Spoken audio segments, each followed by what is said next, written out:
So today what I want to do is just give you a little insight on some of the equipment that I use, and the equipment that I want to talk about today is the roller frame right here. It's the Wooster Sherlock roller frame, and I want to sort of talk about that mainly because I want to sort of always give the advice that you should invest in the equipment that you use, because that helps you sort of, prevent you from having to worry about troubleshooting equipment that sort of breaks down over time, because it's cheap and gives you the time to actually just focus on the art that you're creating.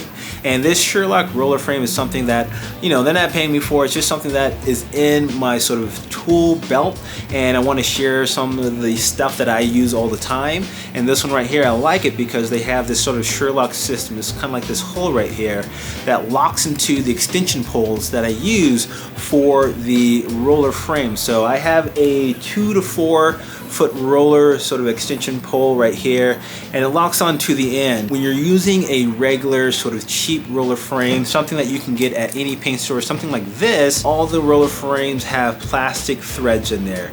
And when you're putting this on an extension pole and you're putting all that pressure on the actual sort of roller frame, these threads end up wearing out, and then you're sort of twisting it because you're rolling in all different directions. You're having to twist it again, you're having to stop and twist it to get it tighter on the extension pole, and eventually it just annoys the hell out of you. But with the Sherlock roller frame, it has this system to where you can actually lock that in to where it doesn't twist at all, and I'm not having to worry about stopping in the middle of me rolling a wall, buffing a wall, putting on sort of a coating on top of a mural or whatever I'm doing, and twisting it. So this one allows me to just actually focus on the work that I'm doing. So this one I had for about 2 to 3 years, and I travel around with it with the 2 to 4 inch extension pole. I put that in my checked luggage.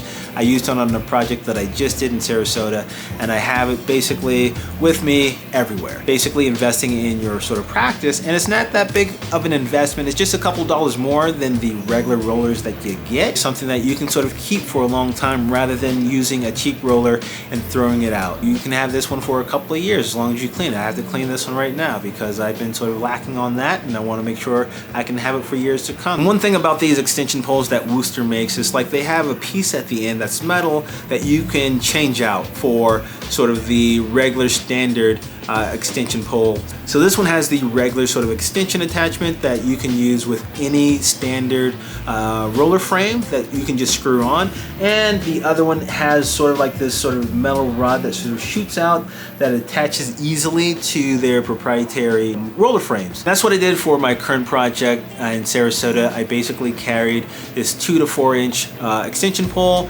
and I carried the extra sort of attachment cap, so I was able to change it when I wanted to. I was able to use the Wooster roller frame, and basically when I needed to use another roller frame, the 6 inch one, I was able to just switch the sort of the end sort of attachment and use the standard one and then switch it back. So these extension poles are really good to have as a combo with it.